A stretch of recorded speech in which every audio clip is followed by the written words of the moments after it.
Hello दोस्तों, welcome to my channel. और आज देख सकते हैं अनुपमा में कि किस तरह से अनुपमा ने आद्या को बचाया और उसको हाथ में हाथ पकड़ कर लेकर आई। और आद्या बहुत डरी हुई है, सहमी हुई है, और अनुपमा उसको लेकर आती है और उसके साथ पकड़ कर रखती है साथ ही में।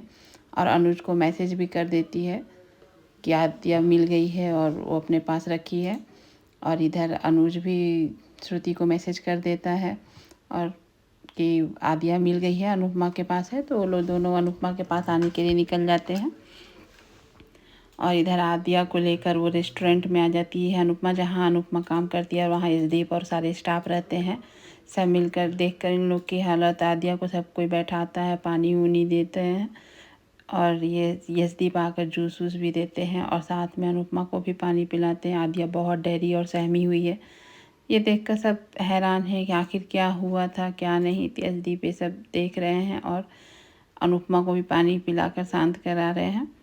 और इधर परेशान अनुज जल्दी आने की कोशिश कर रहा, ट्रैफिक है बहुत।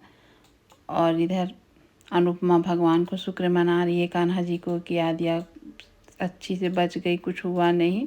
आद्या को भगवान ने बचा लिया, नहीं तो कुछ भी हो सकता था। और वो छोटी छोटी कर कर उसको बोल रही थी। और वो इस छोटी सुनकर फिर आद्या चिल्लाई, बोली मुझे छोटी मत बोलिए, मेरा नाम आद्या है, इस तरह से बोली। तो अजीब बोले अपनी माँ से इस तरह से बातें नहीं करते हैं, क्यों कर रही हो इस तरह से बात, बड़ों के साथ रिस्पेक्टेड बातें करो। वो बोलती है बाहर वाले लोग मेरे मेरे बीच में मत बोले, बाहर वाले लोग फैमिली में मैटर में नहीं बोलते, तो आप भी मत बोले। और इस तरह से यशदीप के सामने ऐसा बिहेव दिखाती है रूडली, जो अच्छा नहीं लग रहा था अनुपमा को, चाहे यशदीप को भी नहीं। शायद इस तरह से उसका बिहेवियर था। अनुपमा चुपचाप सुन रही थी और अनुपमा को भी खरी खोटी बहुत सुनाई कि आप पहले शाह हाउस में थी, शाह हाउस को छोड़ दी, अब यहाँ आकर हम लोग के बीच में दरारें डाल दी। बहुत अच्छा ज़िंदगी चल रहा था मेरा और शुरू का, पॉप्स का, लेकिन आप आकर सब गड़बड़ कर दी हैं, सब बर्बाद कर दिए हैं। और यहाँ ये अनुज सोच रहा था कहीं आद्या कुछ बोल ना दे। श्रुति भी वही सोच रही थी, आद्या गुस्से में कुछ अनुपमा को बोल मत दे। और यहाँ अनुपमा के साथ वो बदतमीजी कर जा रही थी कि आप बहुत ख़राब हैं, आप क्यों आई हो मेरी ज़िंदगी में, और आपके चलते पॉप्स अब डांटने लगे हैं, ये करते हैं, आपके चलते सर शुरू को छोड़ दिए हैं, आप तो हीरोइन बन गई हो, हीरोइन बनने आई हो। इस तरह से मतलब लैंग्वेज यूज़ करती है, जो अनुपमा सुन रही थी और उसको अच्छा नहीं लगा। तो अचानक वो भी गुस्सा आ गया और वो भी बहुत अच्छे से आज उसको समझाई और सुनाई आद्या को कि मम्मी और बड़ों से गुस्से हैं तो हैं, लेकिन उसको रिस्पेक्टफुली बात करना ना छोड़े, उसको इज्जत देना ही पड़ेगा। और तुम जिस तरह से मेरे साथ बात करो, मैं डोरमेट नहीं हूँ जो तुम उस पर खड़े होकर मेरे साथ बदतमीजी करोगी, या मैं कुछ ये नहीं हूँ जो मेरा कोई मान सम्मान नहीं है जो तुम मेरे साथ इतना बदतमीजी करोगी। नहीं बात करना मत करो, लेकिन बदतमीजी मत करो, मुंह फेर लो मिलते हैं तो, लेकिन मैं बदतमीजी अब बर्दाश्त नहीं करूँगी। अरे तुम तो मेरे को भी मेरे साथ भी कर रही हो बदतमीजी, और अपने पापा को भी नहीं छोड़ रही हो, पापा के बारे में कुछ भी बोल रही हो। और आद्या चुपचाप सुन रही है।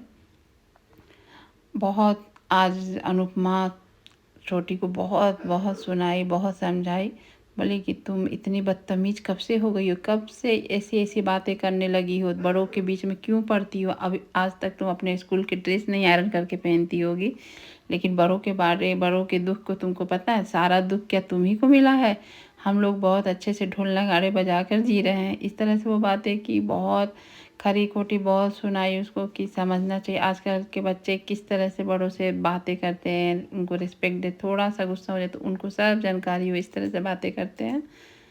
और यही बात वो अनुपमा समझाई उसको कि मेरे लिए सारे बच्चे एक जैसे हैं, जैसे मेरे तीनों बच्चे हैं उसके जैसे ही तुम भी हो, तुमको जो समझना है समझो, हम नहीं समझ सकते हैं, और हमें माफ़ करो। तुम लोग के तीनों की ज़िंदगी में हमें आने का कोई शौक़ नहीं, मुझे मालूम ही नहीं था कि तुम लोग भी अमेरिका में हो, नहीं तो मैं आती ही नहीं, मैं अपना जीवन बनाने आई हूँ, तुम लोग के पचड़े में पड़ने के लिए नहीं। और आज के बाद मेरे से इस लैंग्वेज में बातें मत करना। और इसी बीच आ जाता है अनुज और श्रुति दोनों, और ये देख कर अनुज समझ जाता है कि दोनों के बीच में कुछ हुआ ज़रूर है।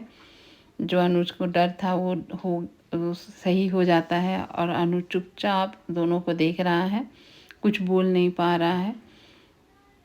और और ये अनुपमा और आदिया दोनों चुपचाप वो भी हैं और रोए हैं, तो दिख रहा आंसू उन लोग का। श्रुति भी आ जाती है और दोनों, श्रुति और अनुज को देखकर अनुपमा बोलती है आप लोग अपनी बेटी को लेकर जाएं।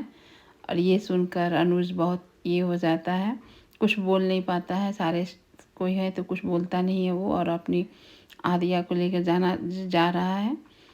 और ये देखकर उसको ये लग रहा है कि क्या हो गया, अनुपमा में क्या बात हुई जो अनुपमा इस तरह से बिहेव कर रही है। और बस बोलती है अपनी बेटी को समझा दीजिएगा कि हम आप लोग के बीच में नहीं आए हैं। इस तरह से वो समझ जाता है अनुज की आदिया कुछ की है। और आदिया अनुपमा को छोड़कर भागकर जाकर श्रुति से गले लग जाती है। जो अनुपमा देखती है तो ये हो जाता है, थोड़ा लगता है कि मैं भी मम्मी हूँ, लेकिन आज तक आदिया मेरे से इस तरह से प्यार नहीं करती है, बहुत नफरत करती है। तो वो पीछे मुड़ जाती है और ये देख के अनुज भी आदिया को लेकर निकल जाते हैं। तभी उसको अनुपमा बोलती है कि 1 मिनट रुको।